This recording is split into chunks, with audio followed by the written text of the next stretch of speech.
Hello दोस्तों, मैं जयकांत सैनी स्वागत करता हूं आपके अपने चैनल भारत IQ में। हम डिस्कस कर रहे हैं राजस्थान पत्रिका न्यूज़पेपर जयपुर एडिशन 22 दिसंबर। तो बने रहिए इस वीडियो से अंत तक। There is lot to know and lot to discuss. तो आइए शुरू करते हैं आज का डिस्कशन। पेज नंबर में बात की जा रही है, ये बात की जा रही है यहाँ पे ब्रिटेन में नया स्ट्रेन देखा गया है। तो इसको लेकर के भारत ने भी अपनी चिंताएं जाहिर की हैं और कई सारी उड़ानों पर रोक लगा दी है। आप समझ सकते हैं कि नया स्ट्रेन मतलब कि थोड़ा वायरस ने अपना नेचर चेंज किया है।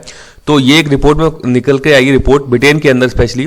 तो भारत ने कई सारी उड़ानों पर रोक लगा दी जो कि ब्रिटेन से भारत आ रही थी। इसके अलावा शेयर बाजार भी धड़ाम से गिर गया है। कारण क्या होता है, शेयर बाजार जो होता है वो स्पेकुलेशन पर चलता है। मतलब कि आपने सुना होगा कि रिपोर्ट्स बहुत अच्छी आ रही थी, पॉजिटिव आ रही थी कि कोरोना को लेकर धीमी रफ्तार हो रही है, दुनिया के अंदर चीज़ें ओपन हो रही हैं, इकॉनमी खुल रही है। तो ये सारी चीज़ें लेकर के जो इन्वेस्टर्स होते हैं वो अपना एक स्पेकुलेट करते हैं, चीज़ों को अनुमान लगाते हैं, वहाँ पर इन्वेस्टमेंट करते हैं। तो आप देख सकते हैं निवेशकों का 7 लाख करोड़ रुपए इसमें डूब गया है। ये जो चीज़ें आई है निकल के सामने, इसके कारण से 7 लाख करोड़ रुपए बहुत बड़ी एक रकम होती है। तो ये सारी की सारी चीज़ें जो होती हैं शेयर बाजार में स्पेकुलेशन पर चलती हैं। तो इसका बड़ा असर पड़ा है इसके ऊपर लेकर के। अब यहाँ पे बताया जा रहा है कि ये जो है एयरपोर्ट पे RT-PCR टेस्ट जो है वो अनिवार्य होगा अभी। तो RT-PCR टेस्ट की फुल फॉर्म आप याद रखिए क्या होती है, reverse transcription polymerase chain reaction. तो ये होता है RT-PCR टेस्ट जो कि कोविड-19 को लेकर किया जा रहा है। तो ये अनिवार्य कर दिया है सारे के सारे एयरपोर्ट पे ताकि स्प्रेड ना हो और नई चीज़ें। तो ये आपको इंपॉर्टेंट है, पता होना चाहिए इन चीज़ों के बारे में कि RT-PCR टेस्ट क्या है, ये इंपॉर्टेंट है। ये आपसे इसका फुल फॉर्म पूछा जाता है एग्जाम के अंदर। पेज नंबर में बात की जा रही है वन नेशन वन इलेक्शन। काफी दिनों से चर्चा भी चल रही थी इस चीज को लेकर के। चुनाव आयोग बोल रहा है कि चुनाव आयोग इसके लिए तैयार है, पूरे देश में एक साथ चुनाव कराने को लेकर के। तो ये है चुनाव आयोग के सुनील अरोड़ा साहब हैं, मुख्य चुनाव आयुक्त हैं। इनका नाम जरूर याद रखिएगा आप, chief election commissioner of India Sunil Arora, important personality हैं। तो वन नेशन वन इलेक्शन मतलब कि एक साथ चुनाव होंगे राज्यों के भी और जो हमारे लोकसभा के चुनाव होते हैं उनको लेकर के ये चीज़ें की जा रही हैं। तो आपको पता होना चाहिए कि ये काफ़ी दिनों से चर्चा में भी मुद्दा है, लेकिन जो बीजेपी गवर्नमेंट की भी सरकार है केंद्र के अंदर वो इसके फेवर में है कि एक प्रकार से वन नेशन वन इलेक्शन होना चाहिए ताकि जो बेवजह समय खराब होता है चीज़ों को लेकर के, डेवलपमेंट रुक जाते हैं कि आचार संहिता लग जाती है। आपको पता होगा कि कभी कोई स्टेट में चुनाव, कभी कहीं चुनाव, कभी केंद्र में चुनाव। तो ये चीज़ें इनको ख़त्म करने के लेकर के एक चुनाव एक देश एक चुनाव करने की बात की जा रही। लेकिन इसमें कई सारी खामियां भी हैं, जैसे कि संसाधन बहुत ज़्यादा चाहिए इसके लिए। हमारे पास इतने अच्छे इंफ्रास्ट्रक्चर, इतने अच्छे लोग नहीं हैं, मतलब कि इतनी ज़्यादा मात्रा में लोग नहीं है जो कि इस प्रकार से बड़े चुनाव का संपादन करा सकें। आप समझ सकते हैं 130 करोड़ आबादी का देश है भारत एक। तो ये सारी चीज़ें इंपॉर्टेंट है। इसके अलावा कई और फैक्टर भी हैं यहाँ पे। ऐसा भी बोला जाता है कि जो केंद्रीय राजनीति है और क्षेत्रीय राजनीति दोनों अलग अलग मुद्दों पे चलती हैं। तो यहाँ पे क्या हो सकता है कि जो केंद्रीय राजनीति है यानी कि सेंट्रल लेवल की जो पॉलिटिक्स है वो स्टेट पे हावी हो सकती है और क्षेत्रीय मुद्दे कहीं दब सकते हैं इस प्रकार की चीज़ें होने के बाद। तो ये काफ़ी सारी चर्चाएँ रहती हैं। तो आप भी मेरे को एक इसकी एक खामियाँ और एक इसकी अच्छाई बताइए। वन नेशन वन इलेक्शन की जो बात की जा रही है कमेंट बॉक्स में बताइए इसके बारे में। एक इसका अच्छा फैक्टर बताइए और एक खराब फैक्टर कि इससे क्या नुकसान हो सकता है और क्या फ़ायदा हो सकता है, ये मेरे को कमेंट बॉक्स में बताइए। चुनाव आयोग भाग 15 जो है संविधान का वहाँ पे आता है और अनुच्छेद 324 से लेकर के 329 के बीच में इसकी बात की जाती है चुनाव आयोग की। ये एक संवैधानिक निकाय है। संवैधानिक का मतलब कॉन्स्टिट्यूशनल बॉडी है। अब आप पता कैसे करते हैं कि कोई चीज़ संवैधानिक है या नहीं है, तो सीधी सी बात है कि संविधान में जिसके बारे में अनुच्छेद कहीं दिया गया है, अनुच्छेद के अंदर बात की गई है, तो वो कोई भी बॉडी बनाई गई है तो वो संवैधानिक बॉडी है। तो ये इसका बेसिक एक डिफरेंस है देखने का, याद रखने का कि कोई बॉडी संवैधानिक है कि नहीं है। जैसे कि चुनाव आयोग है, UPSC है, जैसे कि भाग 14 के अंदर UPSC आती है। तो ये इस प्रकार से आप देख सकते हैं, याद भी रख सकते हैं। कॉन्सेप्ट है ये कि संवैधानिक निकाय क्या होते हैं। चुनाव आयोग एक बहुसदस्यीय संस्था भी है, मतलब कि इसमें एक से ज़्यादा सदस्य हैं। कमेंट बॉक्स में बताइए मौजूदा समय में कितने सदस्य चुनाव आयोग के। पहली महिला मुख्य चुनाव आयुक्त, ये नाम जरूर याद रखिएगा, ये आपसे पूछा भी जा सकता है। तो इनका नाम है रमा देवी। भारत के अंदर पहली मुख्य चुनाव आयुक्त रह चुकी है रमा देवी। इंपॉर्टेंट फैक्ट है, ये पूछा गया कई बार एग्जाम्स के अंदर। अब ये बात की जा रही है कि अगर इस प्रकार से चीज़ें होती हैं, चुनाव आयोग इसके लिए तैयार है, तो इसको लेकर के बदलाव भी करना पड़ेगा संविधान में। बदलाव कहाँ से होगा, वो होगा संसद से।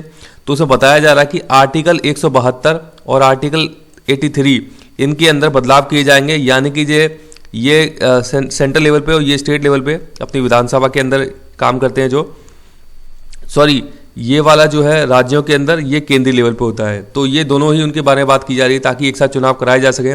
और एक एक्ट याद रखिएगा, रिप्रेजेंटेशन ऑफ पीपल एक्ट 1951, तो इसमें अभी बदलाव किया जाएगा। तो मेरे को बताइए 172 आर्टिकल और 83 आर्टिकल क्या बोलते हैं, कमेंट बॉक्स में कमेंट करके बताइए कि इन आर्टिकल में क्या चीज़ लिखी गई है, कुछ इंपॉर्टेंट चीज़ लिखी गई है वो आप मेरे को कमेंट बॉक्स में बताइए। तो ये दोनों तीनों चीज़ें आप याद रखिएगा, representation of people act 1951, article 172, article 83, important ये आज का एक न्यूज़ आइटम है। पेज नंबर 1 पे बात की जा रही है, ये बात की जा रही है यहाँ पे कि एक बैंक का नाम इसमें आया है, इसका नाम है राजस्थान राज्य सहकारी बैंक। तो यहाँ पे बात की जा रही है, कुछ एक इशू निकल के आया है, किसानों के पैसे से बटी 7 कलेक्टर को पाव चांदी। तो ये चांदी का सिक्का है कुछ, तो ये अलग इशू है। आपको जानना ये कि राजस्थान राज्य सहकारी बैंक, आप मेरे को ये बताइए कि इसको रेगुलेट कंट्रोल करने का काम कौन करता है, आरबीआई या फिर राज्य सरकार? तो ये मेरे को कमेंट बॉक्स में कमेंट करके बताइए। पेज नंबर में बात की जा रही है, ये बात की जा रही है, मैंने आपको बताया था कि शनि और बृहस्पति का महामिलन होने जा रहा है 800 साल बाद। ये अद्भुत नज़ारा देखा गया था, यानी कि मंडे को देखा गया था ये। तो ये इसकी न्यूज़ यहाँ पे निकल के आई है। आपको इसके संबंध में एक फैक्ट पता होना चाहिए, ज्योग्राफी में आता है विंटर सोल्स्टाइस। विंटर सोल्स्टाइस कब होता है? ये होता है 21 दिसंबर को, पता होना चाहिए इसके बारे में। तो 21 दिसंबर कल ही निकल के गया है, 21 दिसंबर। तो इस दिन होता है विंटर सोल्स्टाइस। इसका मतलब क्या होता है? इसका मतलब है उत्तरी गोलार्ध यानी कि नदर्न हेमिस्फीयर में सबसे छोटा दिन होगा और सबसे लंबी रात होगी। अब आप इस कॉन्सेप्ट को समझिए कि ये कैसे होता है। तो याद रखिएगा विंटर सोल्स्टाइस 21 दिसंबर को। अब आप मेरे को कमेंट बॉक्स में ये बताइए कि समर सोल्स्टाइस कब होता है, किस डेट को होता है, कमेंट बॉक्स में बताइए। ये आप देख सकते हैं, ये 3 है, ये हमारी अर्थ है। अर्थ इस प्रकार से आपको पता है, अर्थ का जो एक्सिस है वो थोड़ा टिल्टेड है 23.5 डिग्री पर। तो यहाँ पे ट्रॉपिक ऑफ कैंसर है, ऊपर वाली लाइन है जो 23.5 डिग्री पर जो है। ये फिर इक्वेटर आता है 0 डिग्री पर है, और फिर है ट्रॉपिक ऑफ कैप्रिकॉर्न, ये भी 23.5 डिग्री पर है, नीचे है ये। तो ये आपको लाइंस पता है इस प्रकार से। ये एक प्रकार से लाइन, मतलब काल्पनिक लाइन आप बोल सकते हैं, ये की गई है वैज्ञानिक के द्वारा। तो अब होता क्या है कि हम बात कर रहे हैं अभी किसकी, विंटर सोल्स्टाइस की। तो आप समझ सकते हैं कि पृथ्वी ये घूम रही है, अपनी धुरी पर घूम रही है, और सूर्य यहाँ पर स्थित है, स्थिर है मतलब फिक्स है। तो अब क्या होता है कि जो विंटर सोल्स्टाइस है, अब जो पृथ्वी है इस प्रकार से ये मुड़ गई है यहाँ पे ऊपर की तरफ, और जो सूर्य की किरणें हैं डायरेक्ट कहाँ आ रही हैं, इस यहाँ पे आ रही हैं ट्रॉपिक ऑफ कैप्रिकॉर्न पे। मतलब कि 21 दिसंबर के दिन सूर्य की सीधी किरणें कहाँ पे आती हैं, ट्रॉपिक ऑफ कैप्रिकॉर्न पे। ये आप याद रखिएगा। ये भी पूछा जा सकता है कि किस दिन सूर्य की सीधी किरणें ट्रॉपिक ऑफ कैप्रिकॉर्न पे आती हैं, तो ये आती हैं 21 दिसंबर को। अब इससे होगा क्या कि सदर्न हेमिस्फीयर जो है, यानी कि ऑस्ट्रेलिया, अफ्रीका महाद्वीप जो है, वहां पे क्या होगा कि धूप की सीधी किरणें आएंगी, तो वहां पे होगा सबसे क्या लंबा दिन होगा वहां पे, और हमारे यहाँ पे क्या होगी, छोटा दिन होगा और लंबी रात होगी। कारण क्या है इसका कि यहाँ पे सनलाइट जो है वो कम मिलेगी हमको, तो दिन हो जाएगा छोटा और रात मतलब अंधेरा ज्यादा होगा कि रात बड़ी हो जाएगी। तो इसलिए कहते हैं कि विंटर सोल्स्टाइस का मतलब है कि रात लंबी होना। सबसे लंबी रात बोला जाता है 21 दिसंबर की रात को।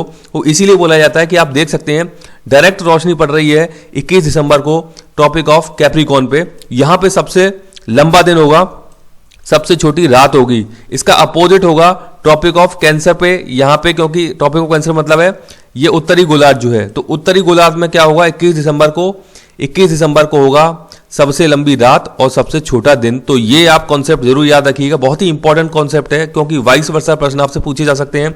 तो विंटर सोल्स्टाइस एक इंपॉर्टेंट टर्म है।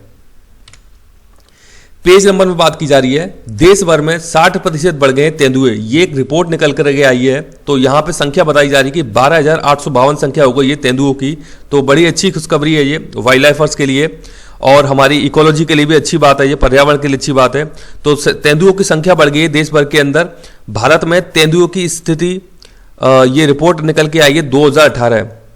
भारत में तेंदुओं की स्थिति 2018 रिपोर्ट निकल के आई है। केंद्रीय पर्यावरण मंत्री प्रकाश जावड़ेकर ने निकाली है, इस रिपोर्ट को निकाला है। तो रिपोर्ट का नाम याद रखिएगा, भारत में तेंदुओं की स्थिति रिपोर्ट, स्थिति 2018 रिपोर्ट। भारत में तेंदुओं की स्थिति 2018 रिपोर्ट है, इस रिपोर्ट का नाम है ये।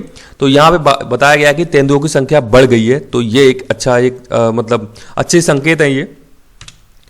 पेज नंबर 7 पर बात की जा रही है, ये बात की जा रही है स्की जंपिंग की। ये आप देख सकते हैं, स्की जंपिंग आइस पे खेला जाने वाला एक स्पोर्ट होता है। यहाँ पे इसकी पिक्चर, एक बड़ी खूबसूरत सी पिक्चर ली गई है ये, तो मुझे लगा इसको शामिल करना चाहिए। तो आपको आइडिया भी होना चाहिए स्की जंपिंग होती क्या है। बर्फीले इलाकों के अंदर स्की जंपिंग स्पोर्ट है, बहुत ही पॉपुलर स्पोर्ट है, ये होता है। तो ये है पिक्चर ऑस्ट्रिया की। ऑस्ट्रिया की राजधानी वियना है, नाम जरूर याद रखिएगा, इसे लोग बाग ऑस्ट्रेलिया से कंफ्यूज कर लेते हैं। तो ऑस्ट्रिया जो देश है वो यूरोप के अंदर है, ऑस्ट्रेलिया एक महाद्वीप भी है, तो ये सदर्न हेमिस्फीयर के अंदर आता है ऑस्ट्रेलिया, तो ये अलग से एक देश है ऑस्ट्रेलिया। तो आपको पता होना चाहिए ऑस्ट्रिया देश के बारे में भी। तो इसकी कैपिटल वियना है, इंपॉर्टेंट कंट्री है। पेज नंबर 8 पर बात की जा रही है, ये बात की जा रही है जननी शिशु सुरक्षा योजना की। तो यहाँ पे कुछ न्यूज निकल के आई है। तो जननी शिशु सुरक्षा योजना राजस्थान में 2011 में शुरू की गई थी। कमेंट बॉक्स में बताइए जल्दी से कि इस समय किस गवर्नमेंट, मतलब किस पार्टी की सरकार थी इस समय किसकी सरकार थी, ये मेरे को बताइए 2011 में। तो इसका उद्देश्य क्या है, मातृ एवं शिशु मृत्यु दर को कम करना, मतलब कि माता और बच्चे की जो मौत होती है उसको कम करना इसका उद्देश्य है जननी शिशु सुरक्षा योजना। अब मौत कैसे कम होगी माता मृत्यु की, ताकि उनको सही इलाज मिल सके, समय पर स्वस्थ हो सके बच्चा, तो उनकी मृत्यु दर कम हो जाएगी। इसके लिए क्या करते हैं ये लोग, जच्चा एवं बच्चा को 30 दिन तक निःशुल्क देखभाल रहती है उसकी, मतलब कि जो बेटा उनका जो भी जो जन्म लेता है बेटा या बेटी, और उनकी माँ की 30 दिन तक देखभाल होती है, फ्री में दवाई, फ्री में उनको डॉक्टर कंसल्टेशन, ये सारी सुविधाएं मिलती हैं इस योजना के अंदर। लेकिन ये कब मिलेंगी, जब आपकी संस्थागत इस प्रकार की डिलीवरी होती है, यानी कि इंस्टीट्यूशनल डिलीवरी होती है, यानी कि हॉस्पिटल्स के अंदर होती है डिलीवरी, तब ये सुविधाएं मिलती हैं, ना कि दाई और इनके द्वारा जो भी इस प्रकार के डिलीवरी कराई जाती हैं वहाँ पे ये होने पर इस प्रकार की सुविधाएं नहीं मिलती हैं। तो इंस्टीट्यूशनल डिलीवरी जब कराई जाती हैं तो इस प्रकार की सुविधा का फायदा उठा सकता है। तो इंपॉर्टेंट योजना है राजस्थान के अंदर जननी शिशु सुरक्षा योजना। पेज नंबर 9 पे बात की जा रही है, इंपॉर्टेंट है, नोट जरूर कर लीजिएगा अपने पास आप। तो केंद्रीय खेल मंत्रालय ने काम किया है कि हरियाणा के अंदर अभी इंडिया यूथ गेम्स 2021 होने वाले हैं। याद रखिएगा, इंडिया यूथ गेम्स 2021 कहाँ होने वाले हैं, हरियाणा के अंदर। यहाँ पे 4 स्वदेशी खेलों को शामिल करने की मंजूरी दे दी है। तो 4 स्वदेशी खेलों का नाम क्या है, नाम याद रखिएगा, गटका, कलारी पट्टू, मलखंब, थांगता। ये चारों नए स्पोर्ट हैं जो जोड़े जा रहे हैं, चारों के चारों स्वदेशी स्पोर्ट हैं। तो आप देख सकते हैं, ये है गटका, पंजाब के अंदर है ये, कृपाण तलवार का यहाँ पे दिखाया गया है, ये प्रयोग उसके अंदर होता है। कृपाण तलवार व कटार जैसे हथियारों का उपयोग किया जाता है गटका के अंदर, पंजाब से संबंधित है ये गटका। कलारिय पट्टू क्या है, कलारिय पट्टू एक मार्शल आर्ट जैसा है, इसकी उत्पत्ति केरल से संबंधित है। ये भी आपसे पूछा सकता है किस राज्य संबंधी है ये, तो कलारिय पट्टू जो है ये स्पोर्ट जो है वो केरल राज्य से संबंधित है। मलखंब है, मलखंब आप जानते हैं 1958 से राष्ट्रीय स्तर का खेल है मलखंब, इसको भी शामिल किया गया है। और चौथा है थांगता, थांगता जो है ये मणिपुर से संबंधी है, मणिपुर संबंधी स्पोर्ट है थांगता। तो ये भी आप याद रखिएगा, चारों के चारों इंपॉर्टेंट हैं। थांगता मणिपुर, मलखंब कलारीपट्टू केरल, का से याद रखिएगा केरल, गटका याद रखिएगा पंजाब, इंपॉर्टेंट है चारों के चारों। पेज नंबर 10 बात की जा रही है, ये बात की जा रही है ऊद बिलाव की यहाँ पे। तो ऊद बिलाव को लेकर के सफल ब्रीडिंग जो होती है, मतलब कि जो बच्चे जो पैदा करते हैं, जन्म जो देते हैं नए उनको, तो इसको बोलते हैं ब्रीडिंग। तो ब्रीडिंग स्पॉट की गई है कहाँ पे, सूरत के अंदर ऊद बिलाव की। ऊद बिलाव ये आप देख सकते हैं, यहाँ पर इसकी पिक्चर ऊद बिलाव की। ये इसको इंग्लिश में ऑटर भी बोलते हैं। ये कार्निवोरस है, कार्निवोरस का मतलब जो कि मांस वगैरह खाता है और मैमल्स की श्रेणी में आता है ये। ऑटर से इसका नाम इंग्लिश में कार्निवोरस है, मैमल्स की श्रेणी में आता है ऊद बिलाव। तो इसकी ब्रीडिंग कहाँ पे स्पॉट की गई है, सूरत के अंदर। हुआ क्या था, सूरत के अंदर तापी नदी बहती है। सबसे पहली बात ये समझिए आप, तापी नदी का ओरिजिन कहाँ से होता है, तो मध्य प्रदेश के अंदर मुल्ताई की पहाड़ी है, बैतूल जिले के अंदर, मध्य प्रदेश से बैतूल जिला है, वहाँ पे मुल्ताई की पहाड़ी है, वहाँ से निकलती है तापी रिवर। तापी रिवर वहाँ से निकलती हुई गुजरात के अंदर जाती है, और सूरत जो जिला है गुजरात के अंदर, वहाँ पे बहती है तापी रिवर। तो वहाँ पर ये जो ऑटर है बाढ़ में बह करके आ गया था तापी रिवर के अंदर, और फिर वहाँ पे जब ये रुक गया तो इसने अपनी ब्रीडिंग भी चालू कर दी, और सफलतापूर्वक ब्रीडिंग भी की इसने। तो ये ऊद बिलाव को लेकर के बात की जा रही है गुजरात के सूरत में। तो यहाँ पर ये जानवर नदी में बह करके आ गया था। तो ये आपको आइडिया होना चाहिए कि ऑटर्स होता क्या है, ये जानवर किस प्रकार का होता है। तो मैं आपको एक और इसकी पिक्चर दिखा देता हूँ, ये आप देख सकते हैं, ये है ऑटर यानी कि ऊद बिलाव। तो आप इंपॉर्टेंट फैक्ट है, नोट जरूर कर लीजिएगा, याद भी रखिएगा, इसके बारे में पूछा जा सकता है। पेज नंबर 10 से बात की जा रही है, ये प्राकृतिक रंगों से एक पेंटिंग बनाई है, बहुत ही बड़ी पेंटिंग बनाई है नेहा सिंह ने। तो नेहा सिंह ने प्राकृतिक रंगों से दुनिया की सबसे बड़ी पेंटिंग बना दी है यहाँ पे। तो इनको Guinness book of world record में शामिल भी किया गया है। इनका जो काम है, इन्होंने मोक्ष का वृक्ष बनाया है यहाँ पे। तो ये आप देख सकते हैं, ये इनकी पिक्चर है नेहा सिंह की। तो इनको गिनीज वर्ल्ड रिकॉर्ड में शामिल किया गया है। तो एक बड़ी बात हो जाती है हमारे देश के लिए। तो मुझे आशा है कि वीडियो आपको अच्छा लगा होगा। यदि वीडियो अच्छा लगा है तो ज़्यादा से लाइक करें, शेयर करें, सब्सक्राइब करें, ताकि और भी लोग इस प्रकार की वीडियो का फायदा उठा सकें। आप मुझे अपने सुझाव कमेंट बॉक्स में भेज सकते हैं या मुझे ईमेल भी कर सकते हैं। इसी के साथ धन्यवाद, मिलते हैं अगली वीडियो में।